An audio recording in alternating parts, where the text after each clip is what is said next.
అప్పులు తీసుకున్నాడు వడ్డీకి కట్టలేకపోతున్నాడు, కట్టాలని తపన ఉంది. వీళ్ళేమో బెదిరించడం స్టార్ట్ చేశారు. ఆ వీడియో నోట్ తీసుకుంటూ చనిపోయాడు, సూసైడ్ చేసుకున్నాడు. అప్పులు ఇచ్చినోడికి కాదు ఈ రీలు, అప్పులు చేసినోడితో మాట్లాడుతున్నాను నేను. తప్పు చేసావు, అప్పు చేసావు, సాడ్ బీజం పెట్టుకుని ఏడవడం కాదు. మనుషుల చుట్టూ ఉండకు, బయటకెళ్ళు. నువ్వు నిజం చెప్తున్నా, నువ్వు హార్డ్ వర్క్ చెయ్యట్లా. గవర్నమెంటే అప్పులోనే ఉంది. నీది పెద్ద అప్ప.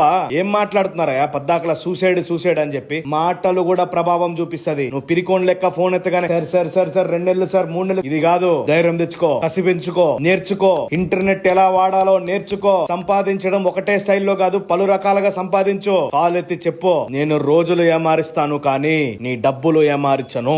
వాళ్ళు నీకు కాల్ చేసే ముందే నువ్వే వాళ్ళకి కాల్ చేయి. డిఫరెంట్ మార్గం వెతుక్కోకుండా సాడ్ స్టేటస్ అని చెప్పి ఆన్లైన్ లో టైప్ చేసి స్టేటస్లు పెట్టడానికి ఉంటదా మీకు టైం? కొత్త మార్గం వెతకరు. ఈ రోజు ఇంటర్నెట్ ఎంత సహాయపడుతుంది తెలుసా? ఏ ఒక్క రోజున మీరు ఆలోచించగలిగారా? సాటి మనిషిగా చెప్తున్నా, నువ్వు ఎంత బాధ అనుభవిస్తున్నావో బాగా అర్థం చేసుకోవాలి. నువ్వు అనుకుంటే అన్ని చేయగలుగుతావు. యుద్ధాల్లో వీర మరణమే పొందాలే గాని తనకు తానే పొడుచుకుంటే అది వీర మరణం కాదు. చచ్చిపోవడానికే భయం లేనప్పుడు బ్రతకడానికి దేనికయ్యా భయం నీకు?